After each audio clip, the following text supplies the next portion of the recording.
This is our topic, how to live by faith in the invisible world. So we know that all around us, invisible yan, halo-halo dyan. Nandyan yung kingdom of God, nandyan yung kingdom of the world, nandyan din yung kingdom ni Satan, halo-halo. Pero dito wala yung kingdom ni Satan. Amen? Amen. Thank you, Lord. So, my topic last month was about faith, the faith of God. And so, I had the testimony, and Pastor Cookie said, i-share mo yung testimony mo. So, sabi ko, kung yun ang testimony ko, ano dapat ang message ko? So, dapat faith din. So, how to live by faith in the invisible world. Next, what is faith? Can you all read? Ayan, kayo na lang reader ko. Faith.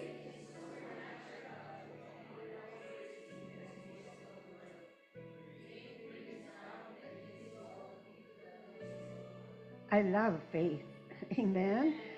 If you believe, yung paniniwala natin na yan, it's supernatural. And that yung kung ano yung invisible, yung iyong mga prayers, kung ano man yan, it will become visible. Tama? Mangyayari sa buhay natin if we believe. And hopefully, as we go along, mas magiging clear yung gusto nating sabihin. So faith, pag sinabing kailangan may faith ka, kailangan manampalataya ka. Ang pananampalataya sa Diyos ay supernatural. It is a supernatural act or hindi yan natural sa isang tao. Kaya hindi lahat naniniwala. Amen. Next, please. Principle number 1, ito yung exciting. Importante ang faith because faith attracts God's favors. Amen? Yay! Do you have faith? So you're attractive to the favors of God. Can you read Hebrews? Sige. Everybody, Hebrews 11 verse 1. Faith brings...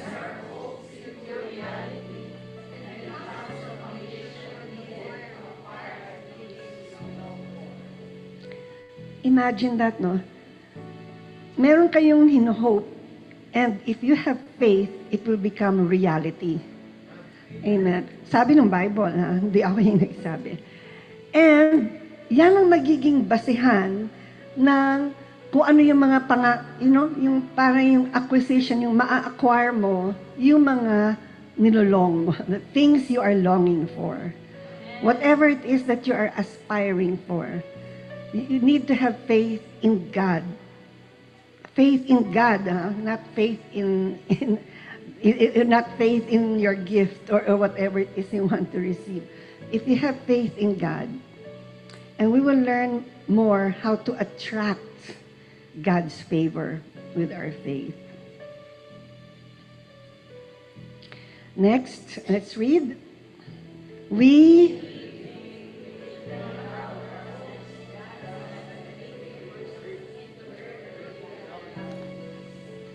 Parang ang dali-dali lang. Have faith and whatever you hope for will become real. Pero medyo mahirap gawin. Ba't hindi nangyayari? So what is faith? And we will talk about faith that brings down what we hope for into reality. Paano magiging totoo yung pinaniniwalaan natin. Next, everybody, believe.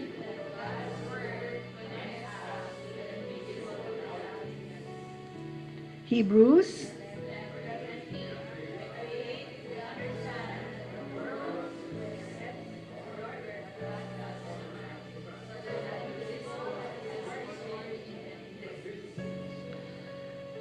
Yung kanina yung kinanta natin, yung Pastor Cooks, the Word of God.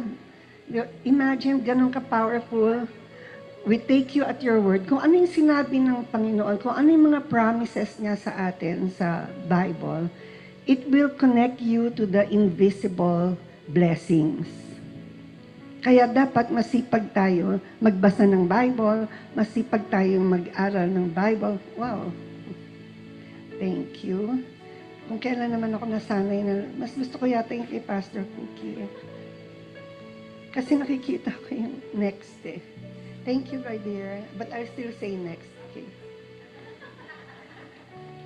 Nasanay na dito. So, by faith, we understand the power of God's word, the power of God's command, that it was able to create the world. Okay. Let there be light, and there was light. Let there be vegetation, let there be day, let there be night. Lahat yun, let there be. Ganun lang. And God said, and at God's command. Do you know that there are a lot of theologians who believe that the creation account is not true? Parang myth lang yon, parang ano lang yon, symbolic lang yon. Hindi yung totoo. Hindi, God did not create just by the word. Hindi eh. Diba? Meron daw kung ano. Well, so, pag nasa seminary ka at yun ang pinag-aaralan nyo, umiisip mo, baka nga sila yung tama, no? But then, so the book of Hebrews in the New Testament, the writer of Hebrews said, tama yun. It was in God, it was created, the earth was created at God's command. And so that the invisible became visible. Yung dating wala, nagkakaroon. So kaya, dapat magaling tayo sa pagsasalita. Yung wala ka, magkakaroon ka. So ano yung wala sa atin ngayon? So pumapalakpak na si Pastor Daniel. Amen, Pastor Daniel. Amen. Kung ano yung wala, ganun yung mayaman ang Kristiyano. Actually. Naaalala ko tuloy yung Golden Faith Academy. Nung nag-umpisa, we were praying for it. Si Ate Neneng, tsaka si Pastor Art, Pastor Cao sabi, pray natin yung preschool dun sa bahay nila. Magkakaroon kami ng preschool sa bahay. Eh ngayon, hanggang high school na, ilan students? 4,000. Noon, dun sa, yung pinipray natin, ilan? 28. Wow, sabi ni Ate Neneng, 28. Ang dami-dami naming students. Naka-28 na kaming preschool, di ba? Tapos na yon 4,000 na. By the word. By faith. By faith. And so, ganyan ang pamumuhay natin. Believe. If you have faith, you have to believe that God's word connects us to the invisible realities. Invisible, pero totoo na yon. Amen? Next, please. Faith is, okay, everybody let's read. Faith is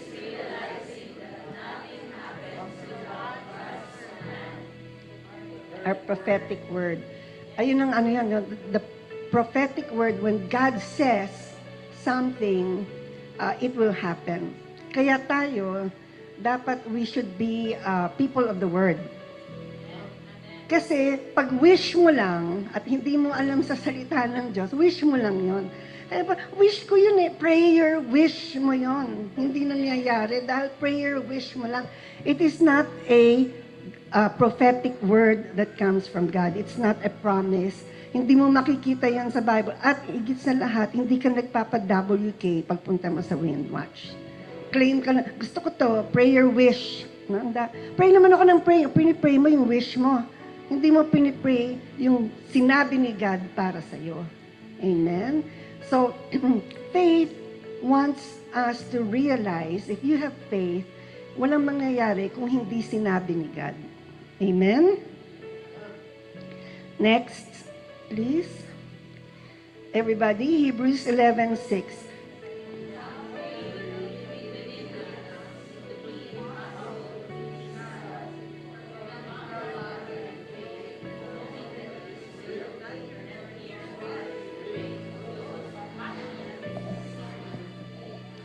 So, napaka-importante ng faith. Ano ba yung faith sa Tagalog? Believe na believe. Believe na believe ka ba kay God? Believe na believe ka ba sa salita ng Diyos? Malalaman mo kung talagang believe ka binabasa mo ba? Pagka may problema ka, binabasa mo ba? Inaaral mo ba? Dahil bilib na bilib ka. Tapos in your mind, ay hindi ka bilib. Yung faith mo maliit. Kaya ganon, prayer wish ka na lang. Amen? Pero tayo, dahil nag-aaral tayo dito sa LGI, believe na believe. Amen?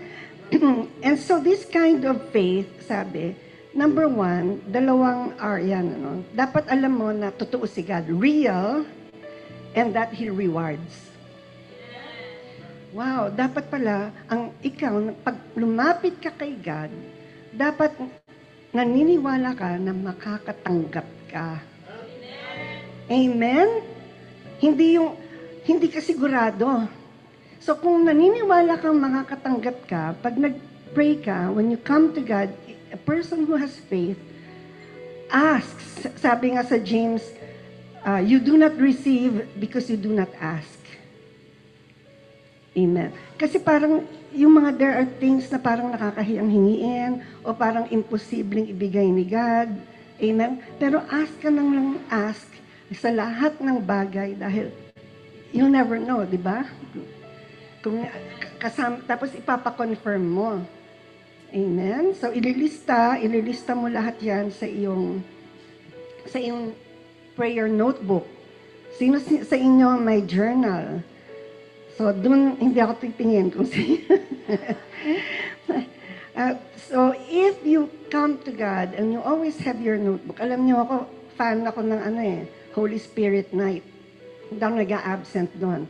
And nagugulat si Pastor Chris sa akin dahil every time na may declaration siya, tinatype ko, ito yung calendar, tinatype ko lahat ng declaration siya. Every day, yun ang kiniklaim ko. Tinatrabaho ko talaga, tinutotoo ko. And mamaya may testimony ako dahil doon. Grabe, dahil doon sa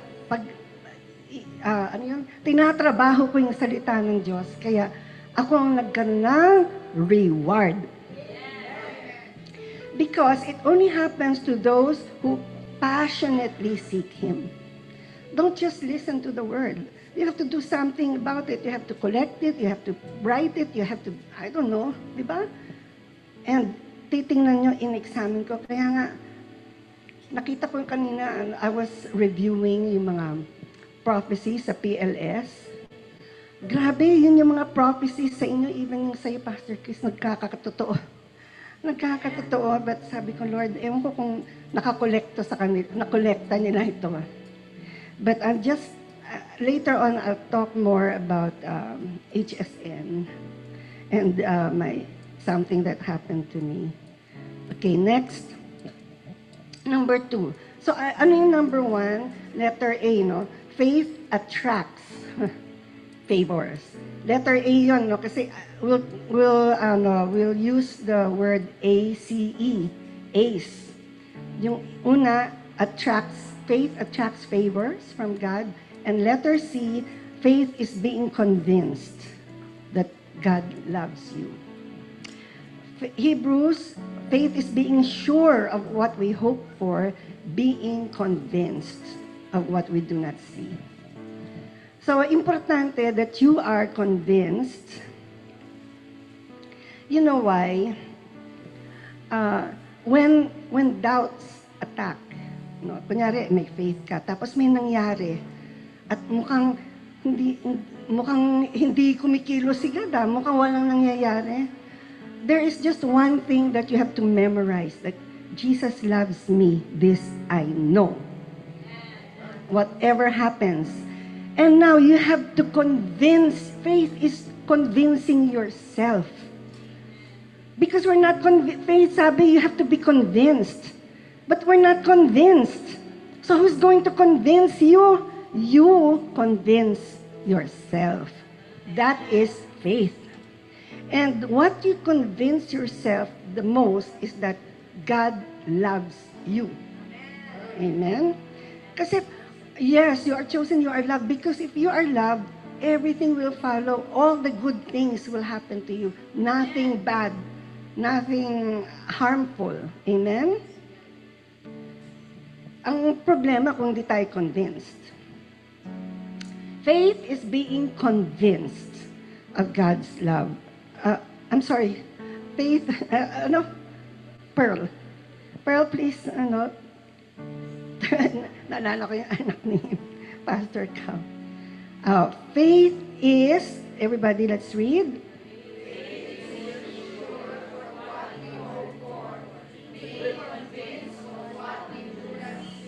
Okay. So, say the word convinced. Don't you love it? That you convince yourself.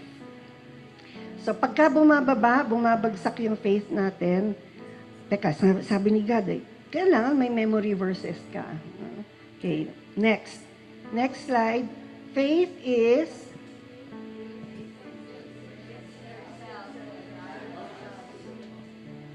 okay, I think that's what we read a while ago, no? So faith is convincing yourself. You know why? Nobody will convince you. Kailangan you convince yourself. And next slide. This is what I tell myself. This is what I convince myself. Surely, everybody read.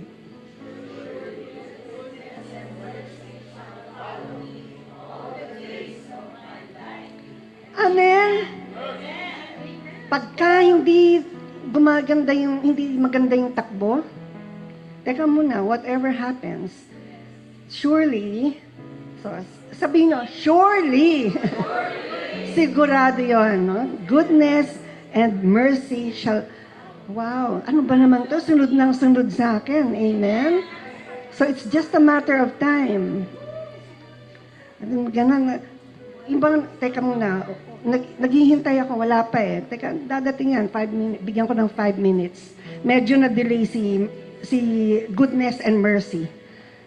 But for sure, dadating yan. For sure. Amen? Amen. So, yun, pagka, ito naman si Pastor Mina, yun verse, you have to be convinced. That's faith. If you're not convinced, then what will you do if you're not convinced? Convince yourself pa more. Amen? Di ba? Pa more. Amen. Next. Now, what is faith? Faith is a love relationship with an invisible God. So, hindi pwede yung, may faith ako, naniniwala ako, claim ako ng claim. Teka muna, may love relationship ka ba? Intimate ka ba? Close ka ba kay God? Amen? So, yung faith na yan, para lang dun sa aming mga close. Amen? Pag hindi ka close, you don't have a love relationship. So, magkalakip yan, no? Don't just keep claiming.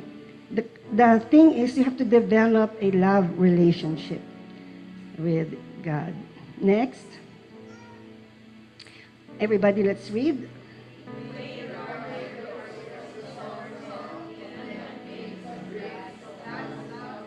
Okay, in verse 2, it says, this testimony of faith. Okay, what was their testimony of faith? Ito yun. Their faith was a result of being convinced that God loves them. Tingnan natin, like si Abraham and Moses, tingnan natin. Yung faith ni Abraham, everybody, let's read. Romans 4:20-24. Abraham,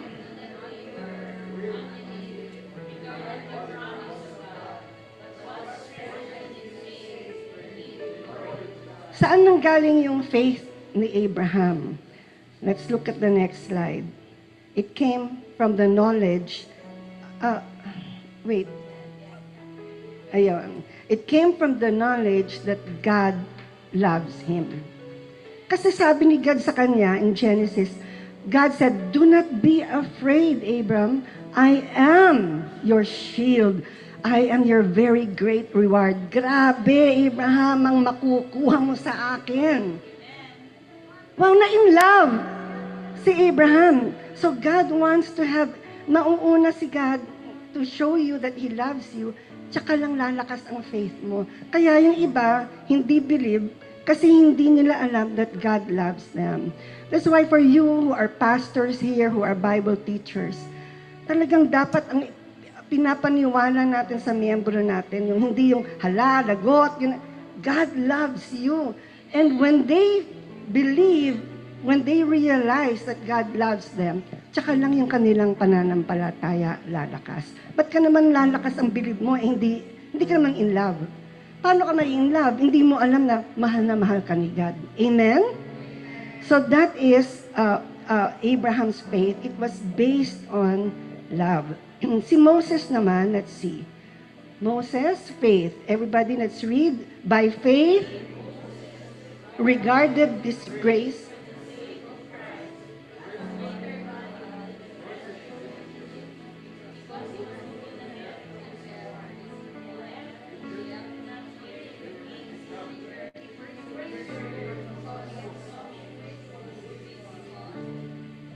Amen. So he had faith.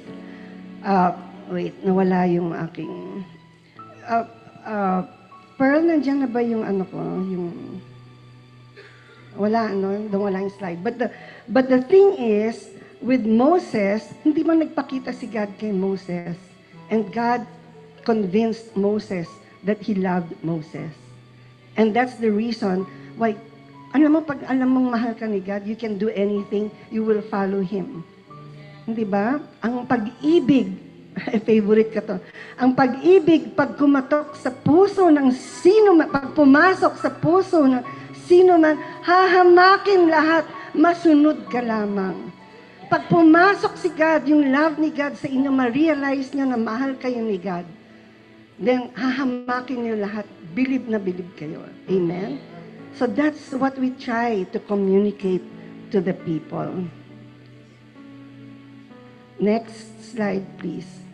So these are the things that we learn. Number 1, let's read. Being convinced of God's love and promises, what? Okay, if you're convinced that God loves you, di believe ka. And if you have greater faith, number 2, faith, not the pearl. Ano na yun? Okay, number 2. Okay, dito naman. Next, please. Ayan. Great, basahin na natin, baka mawala. Greater faith in God inspires. Di ba? Pag mas believe ka kay God, paano nangyayari nga? Talagang binigyan niya ako ng ganito, totoo nga ang salita ng Diyos. Tsaka ka na in love. That's the way to share the gospel, that God loves them. Jesus loves them. They have to know that. Jesus loves me, this I know. So yung inyong mga curriculum sa inyong mga simbahan, ano ba ang mga preaching natin? Dapat, God loves you. And that will follow. And greater faith, you will fall in love with God all the more. And if you love God, next, deeper love leads to joyful obedience. Kaya hindi sila naiinis mag-obey. Kasi may relationship di ba? And you have proven that. Amen? In your lives. Tama? We seek to obey because na-in-love tayo So, ano yung unang A? Ace kasi ACE, no? A, ano yon? Faith attracts favors.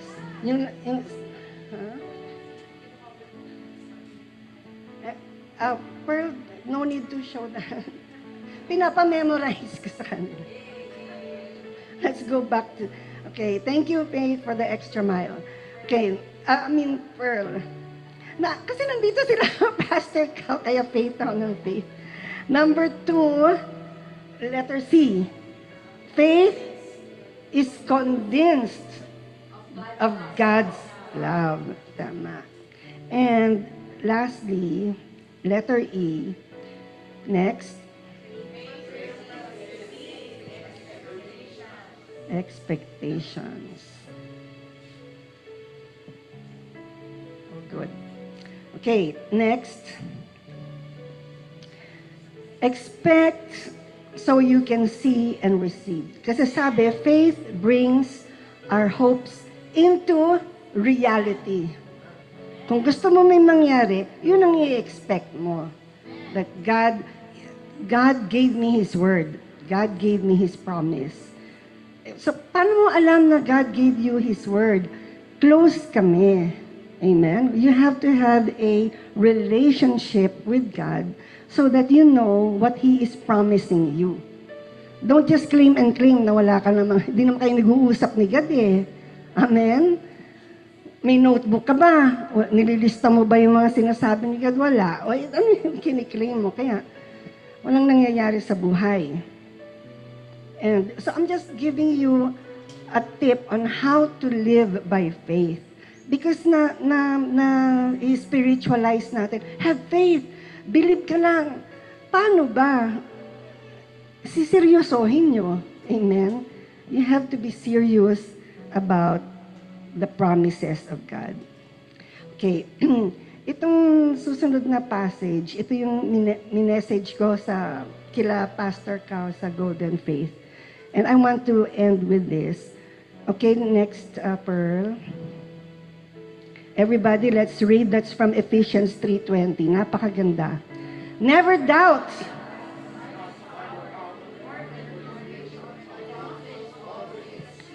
He will achieve infinitely more.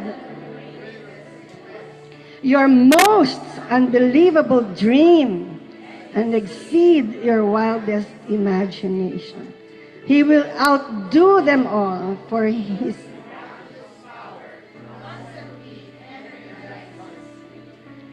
Amen. Next, please.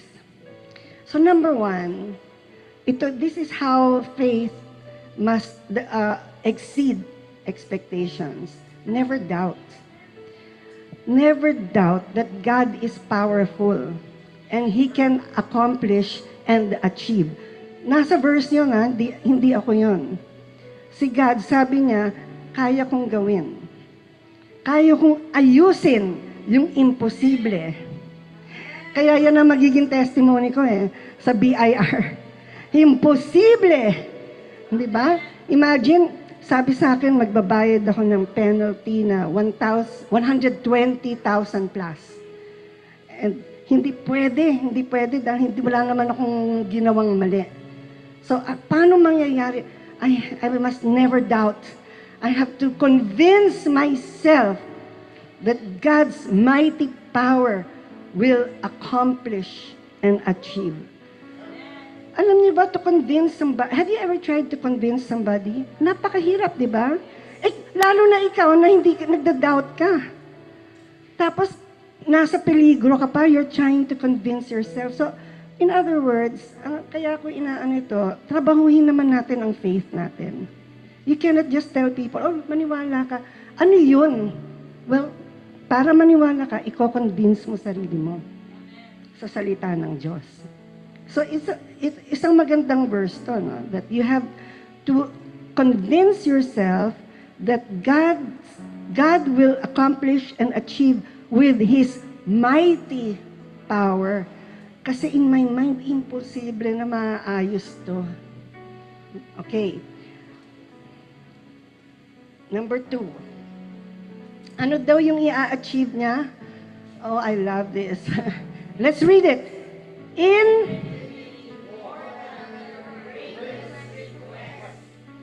Ewan ko kung tinututuon niyo to, no? Pero mamaya, anuhin niyo, ano ba yung request niyo? Sabi ni God, greater than that ang ibibigay niya. Di ba, Ate Neneng, yung nag-pray tayo na preschool, pinagpe-pray niyo? Ngayon, 4,000 students. Di ba? Parang yung LGI din, di ba? Yung Windwatch, yung gano'n, di ba? So, infinitely more than your greatest request. So you must convince yourself that this is true. And how will you be convinced? I mean, how do I know that you are convinced? Let me see your notebook. Ay, wala pa akong notebook. You are not convinced. Ako mayroong notebook, patingin, 75% convinced. Kulang. Amen? Dahil lista-lista yan Tama? Pastor Daniel, lista-lista yan. May mga, kaya nga pag nag-share si Pastor Chris, hindi kahit dito, nagsa-sermon sila, Pastor Cookie, may preaching ka noon, na hanggang ngayon nasa desktop ko, yung slide. Lagi kong kiniklaim. Akin yan yung, God can give you resources from barren lands, di ba? From imposible na. Nandun yun. Lord, sana maging masipag sila. Sabihin mo sa sarili mo, ang tamad ko naman kasi eh. Hindi bale, bukas na bukas. Bibili akong bagong notebook. Bibili ako ng magandang ballpen. Lilista ko lahat yan. Hindi kaya ng memory nyo. Kanina lang eh, no? What do I want to thank God for? No? Kasi when you wake up, instead of thinking of so many things, can you just pause a moment and write down the things you want to thank God for? Ba, nakasampo ako, ang dami ah. Kagigising ko, hindi ako bumubuhat sa kama. Hindi ko pa kinakausap. Hindi ko pa tinatawagan si Pastor. Bago ko tawagan si Pastor Cookie, ito muna. Amen? So, there's so many things that you can do. And see, God will, when He sees your faith, He will give you infinitely more than your faith. Next pearl. Dagdag na yan eh. More than your most unbelievable dream. Yung mga pangarap. Ba't ganyan lang ang pangarap mo? Hindi, Pastor Mina. Yun lang ang nakasulat. Pero ang pinaniniwalaan ko, yung hindi nakasulat. Yung unbelievable dream na i-accomplish niya. Amen? So you're expecting the answer to your prayer, but you have to expect higit pa, unbelievable dream. Amen? Expect the greatest, the unbelievable, and third, expect the next. Nakakatawa sa Bible, ano? It will be exceeding, sobra-sobra, your wild. Wow. Ayun, nag-i-imagine ka na. Dapat you know that I have part of my notebook in my quiet time, I have a sketch pad. Ano, mahal ng sketch pad, ah? Ano yung mga, ayun na, yung mga dawit sa sarili ko, yung sketch ko. In other words, kaya ako sinasabi ko sa inyo, pakita sa inyo, i-OC mo. Ang quiet time mo kay God. The most exciting thing is to attract the favor.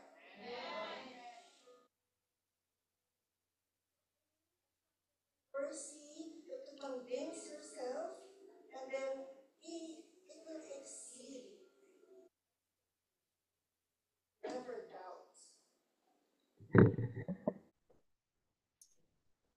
Okay, so the ACE, right?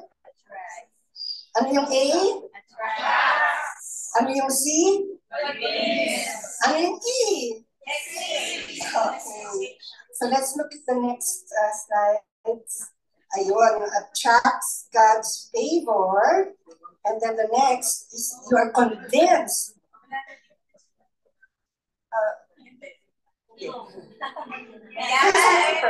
Ayun. You are convinced, I am convinced that God loves me. Sa isip ko, ano ba yung faith ko that God will deliver me? God will help me, God will talk to VIR, God will, whatever it is, one thing I know, God loves me. Amen. So that's where I calm down. God will make a way, a way of escape. Kahit na kasalanan mo, amen? Super kasalanan mo. A way, because that's why I have to convince myself that God loves me. Instead of crying, instead of complaining, instead of worrying, you have to do convincing. Instead of saying, ano yung gagawin ko? Just ikuan, sino matatawagin ko? Kanino ko utang, kailan, blah, blah, blah. In fact, my daughter was even saying that sila magbabayad ng ano ko, na No, sabi ng anak ko, don't pay a single cent. And whatever it is your next, exceed expectation, next flat, yan. Remember, infinitely more than your greatest request. More than your most unbelievable. Unbelievable yung tinawagan ko. Di ba? Bossing ng sa BTI. Exceeding your wild imagination. So, praise the Lord. Let us give the Lord a clap of praise. Thank you.